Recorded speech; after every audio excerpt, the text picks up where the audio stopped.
Merhaba, ben Hakan Deniz. Son dönemde pandemi etkileriyle de bağlantılı olarak artış gösteren rahatsızlıkların başında öksürük bulunmaktadır.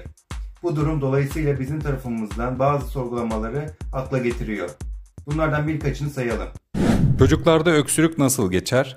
Öksürüğe ne iyi gelir? Balgamlı öksürük nasıl geçer? Kuru öksürüğe ne iyi gelir? Yaşanan ve ortaya çıkan bu durumların bazı yan etkileri de tabii ki oluyor.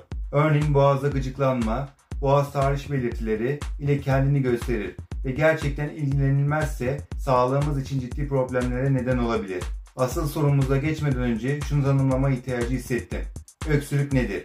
Amacı nedir? Öksürük esasında akciğerleri mekanik, kimyasal ve termal etkenlere karşı koruyan karmaşık refleks bir olaydır. Ve bu yönüyle solunum sisteminin savunma mekanizmalarından biridir.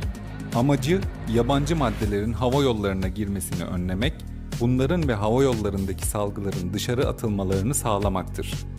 Bu işlem yapılırken de vücudumuzda çeşitli etkileri görülebilir. Şimdi gelelim asıl sorumuza. Öksürük nasıl geçer? Sizi yeni bir dostumuzla tanıştıracağım. Gelin bu dostumuzu birlikte tanıyalım. Ve hem öksürük nasıl geçer sorusuna cevap vermiş hem de doğanın gücünü gücümüze katmış olalım. MyGuard, kendini seven ve sağlığını önemseyen herkes için geliştirilmiş tamamen doğal bir gıda takviyesidir.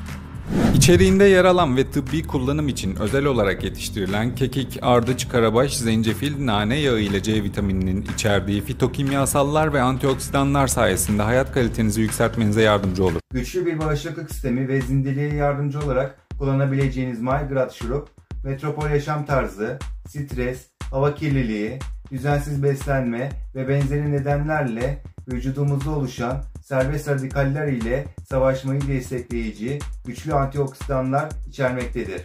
MyGuard uzun yıllar süren çalışmalar sonucunda Naturin Nutraceutical laboratuvarlarında antioksidan değerleri, etkinliği ve sistematik toksisitesi, üniversite ve sanayi ortak çalışmaları kapsamında geliştirilen bir üründür.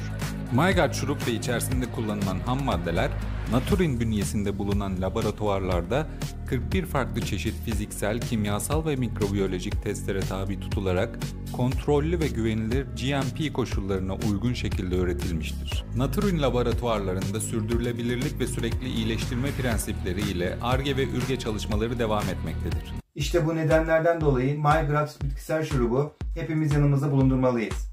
Böylece düzenli MyGuard kullanımında hem öksürükten kurtulacak hem de bağışıklık sistemimizi ayakta tutacak bir güce kavuşmuş olacağız. MyGuard kullandığınız anda farkı en temelden hissedeceksiniz. Bunun için de sizinle nasıl kullanılması gerektiğini paylaşmak istiyorum. MyGuard'ın nasıl kullanılması gerektiğini öğrenmek isteyenler burada videoyu durdurup rahatlıkla inceleyebilirler.